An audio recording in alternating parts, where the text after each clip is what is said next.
Vao maraina dia efa rakotra ny mpitandron'ny filaminana ny lalana makeny amin'ny oniversitena Andrainjato Fianarantsoa. Raha somary nangina tokoa ireo mpianatra ireo nandritran'izay fotoana maromaro izay dia fantatra fa ity anio ity no nanomboka ny hetsika fitakiana ny vatsim-pianarana mandritran'ny 5 volana ny fampitaovana ary ireo fampanantenana izay nataon'ny filoham-pirenena volana vitsivitsy lasa izay. Ireo antony ireo izay mbola tsy nahazoam-baliny hatramin'izao ny nahatonga izao hetsika nataon'ny mpianatra eto anivon'ny oniversitena Andrainjato Fianarantsoa izao. Raha mahafantatra angamba fa feno sy misy anaran'ny mpianatry amin'izao.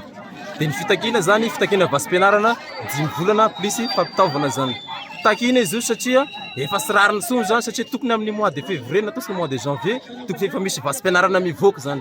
Ka efa sy rariny tsony zany zao ny atao hoe vasim-pianarana dia entina hanatanterahana ny fianarana fa sy vasy vakansy ilay izy zany. Dia takina androany ary sy miala misy zany mpianatra ora sy zany hoe mivoaka androany ny calendrier vasim-pianarana zany. 5 volana tokoa no niandry ampitoniana izay vatsim-pianarana izay ireto mpianatra ireto. Le fangatagna efa lesagna mbola misy agny réclamation rango tamin'ny taogno lasa mandeha misy 900 mpianatra mbola tsy nahazo bourse tamin'ny taogno lasa dia tokony hoe tsy adigno fanjakagna zany zay.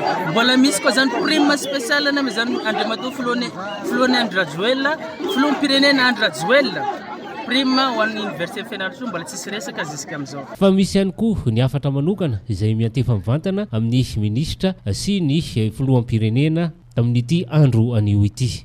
Afa-tsy ho an'ny ministra raha toa ka sy tomombo na lepoketra sokafany zareo sisy maharasy anazy fa matoa zany tsy ara-dalàna izao angatahana mpianatra ameregna anazy ao metaloha amin'ny finasy magnaraka an'izay ho anao Andrajoela Andriamatoa Filoha tateraho ny prime nomenao ny mpianatra tataty satria sy zazakely anao niresa taty fa lehibe ny firenena ty magnaraka an'izay manana olana ireo mpampianatra ireo resaka era complémentaire vahao ireo fa agnisan'ny mampatatra fianarana koa misy famahany fanjakana an'ireo ka vahao ireo ministra ireo olana mpampianatra ireo koa. Andrasana ny mety toy ny raharaha satria araky ny fantatra ihany koa moa zao dia ao anatin'ny fotoam-pialatsasatra ireo mpandraraha eto anivon'ny oniversite amin'izao fotoana izao ka dia miandry izay mety ivahan'ny olana ny rehetra.